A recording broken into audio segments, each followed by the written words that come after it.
साम टीव्हीचे पत्रकार सुशील थोरातांवरील हल्ल्याचा श्रीरामपुरात निषेध. आरोपीवर मकोका लावावा अशी मागणी करण्यात आली. साम टीव्हीचे अहिल्यानगर जिल्हा प्रतिनिधी सुशील थोरात यांच्यावर काही दिवसापूर्वी गुंड प्रवृत्तीच्या व्यक्तींनी केलेल्या जीवघेण्या हल्ल्याच्या निषेधार्थ श्रीरामपूर तालुका मराठी पत्रकार संघाच्या वतीने तीव्र संताप व्यक्त करण्यात आला. अवैध धंद्याविरोधात निर्भीडपणे बातमी प्रसिद्ध केल्याचा राग मानत धरून सुमारे 6 जणांच्या टोळक्याने पत्रकार थोरात यांना बेदम मारहाण केली.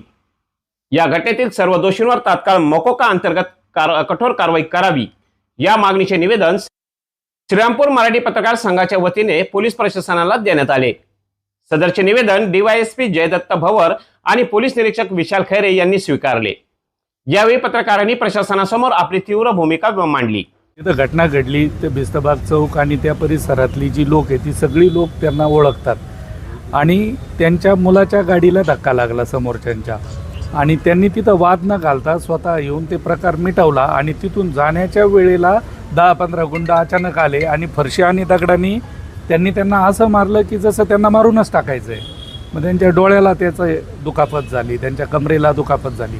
आज ते उठून बसू शकत नाही अशी परिस्थिती आहे. तर आमच्या सगळ्यांचा संशय असा आहे की हा पूर्वनियोजित आणि अपघात दाखवून वाद झाला असं दाखवायचं आणि मारहाण करायची. कारण त्यातली जी सगळी गुंड आहे ती रेकॉर्डवरची गुंड आहे. 3-3, 4-4 गुन्हे. एक जण 307च्या जुन्या गुन्ह्यामध्ये पुन्हा जामिनावरती बाहेर होता. मी माहिती घेतली काल. आज विखे पाटील साहेब पण त्यांना भेटून आले तिथे दवाखान्यामध्ये जाऊन.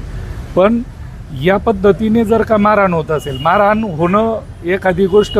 आपल्या इथे एक घटना घडली म्हणजे जेवणाचं उशीर दिला म्हणून अगदी त्या मुलाला मारून टाकलं, व्यावसायिक मुलाला, जो कधी कुणाशी वाद घालत नाही. आज नगर शहरामधल्या हा पत्रकार माणूस जो कधीही वादग्रस्त नाही आहे आतापर्यंत, चांगलं काम करणारा माणूस, त्याला या पद्धतीने मारलं की अगदी त्याला मारूनच टाकलं जाईल. ही जी अराजकता वाढते आहे याच्यावरती पोलीस प्रशासनाने दबावगट निर्माण करण्याची गरज आहे आणि अशा लोकांना मोका अंतर्गत कारवाई केली पाहिजे, माझं असं मत आहे. संघटित गुन्हेगारीचाच हा प्रकार आहे. त्याच्यासाठी आम्ही आपल्याला निवेदन दिलेलं आहे की आपण श्रीरामपूरच्या आमच्या सगळ्या पत्रकारांच्या ज्या भावना आहेत या वरिष्ठांपर्यंत पोहोचवा. तोफखाना पोलीस स्टेशनच्या माध्यमातून संबंधित गुंडांवरती कठोरात कठोर कारवाई कशी होईल आणि पत्रकारांचं मनोबल खच्ची होणार नाही याची काळजी आपण घ्यावी अशी मी श्रीरामपूरच्या सगळ्या पत्रकारांच्या वतीने आपल्याला विनंती करतो. पत्रकार वृत्तपत्र आणि टीव्ही चॅनलच्या माध्यमातून समाजातील गैरप्रकार आणि वास्तव जनतेसमोर आणण्याचे काम करत असतात. मात्र अलीकडच्या काळात गुन्हेगारी क्षेत्रातील गुंड प्रवृत्तीचे लोक पत्रकारांना जाणीवपूर्वक लक्ष करत आहेत. सातत्याने पत्रकारांवर होत असलेले हल्ले ही अत्यंत गंभीर बाब असून लोकशाहीच्या 4थ्या स्तंभाला कमकुवत करण्याचा हा प्रयत्न आहे, असे मत ज्येष्ठ पत्रकार मनोज कुमार आगे यांनी व्यक्त केले.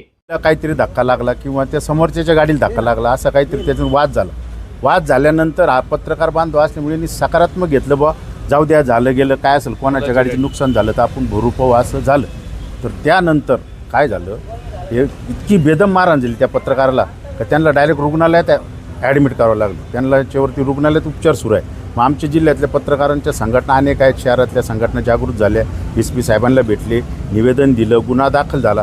परंतु साहेब याच्यामागं पार्श्वभूमी अशी आहे, नगर जिल्ह्यामध्ये पत्रकारांना त्रास देण्याचा प्रकार सारखा वाढू लागला आहे का अशी आमच्या मनात आता शंका यायला लागली. कारण एखाद्या जर गुंडाविरुद्ध म्हणा, राजकारण्याविरुद्ध म्हणा किंवा अवैध धंद्यावाल्याविरुद्ध म्हणा एखादी बातमी छापली तर 2-4 महिन्यानंतर असं काही धडक देऊन कृत्य घडून आणलं जातं का, ह्या शंका आमच्या पत्रकारांच्या मनात उपस्थित व्हायला लागल्या. म्हणून सर्व संघटना जागृत झाल्या. शेवटी पत्रकारावर हल्ला म्हणजे लोकशाहीवर हल्ला आहे. या घटनेचा आम्ही तीव्र शब्दात श्रीरामपूरचे सर्व पत्रकार निषेध करतो आणि कठोरात कठोर आरोपींवर कारवाई व्हावी अशासाठी मागणीसाठी हे निवेदन देत आहोत. आणि पत्रकारांवर इथून पुढे कोणी धमकावलं वगैरे काय झालं तर पोलीस दलाने वेळीच दखल घ्यावी ही बी आमची विनंती आहे.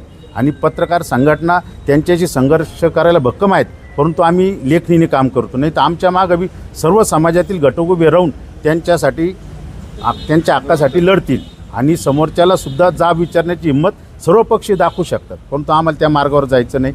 आमची पत्रकार संघटना अतिशय भक्कम आणि जागृत आहे.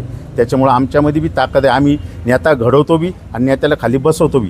तसंच चांगल्या पोलीस अधिकाऱ्याचं कौतुक बी करतो, चुकीचा वागलं त्याची बातमी छापतो. अशा प्रकारातून जो प्रकार घडला तो अतिशय निंदनीय आहे. पत्रकारांच्या संरक्षणाचा जो प्रश्न वारंवार पुढे येते या छोट्या छोट्या घटनांवर या कशा कमी होतील किंवा पत्रकार तक्रार तर वेळीच दखल घेतली पाहिजे एवढीच विनंती करतो आणि आमचं निवेदन स्वीकारलं त्याबद्दल आभार मानतो. या प्रसंगी ज्येष्ठ पत्रकार पद्माकर शिंपी, ज्येष्ठ पत्रकार नागेशभाई सावंत, ॲडव्होकेट बाळासाहेब आगे, महेश रक्ताडे, प्रदीप आहेर, सुरेश कांगुने, सचिन उगडे, सलीम खान पठाण, राहुल मुथा, सुधीर लोळगे, अरुण पाटील, जय सावंत, असलम बिनसाद, संतोष बनकर, पंकज कोठारी, नितीन चित्ते, रियाज पठाण आदी पत्रकार मोठ्या संख्येने उपस्थित होते. तिरंगा न्यूज साठी असलम बिनसाद, श्रीरामपूर.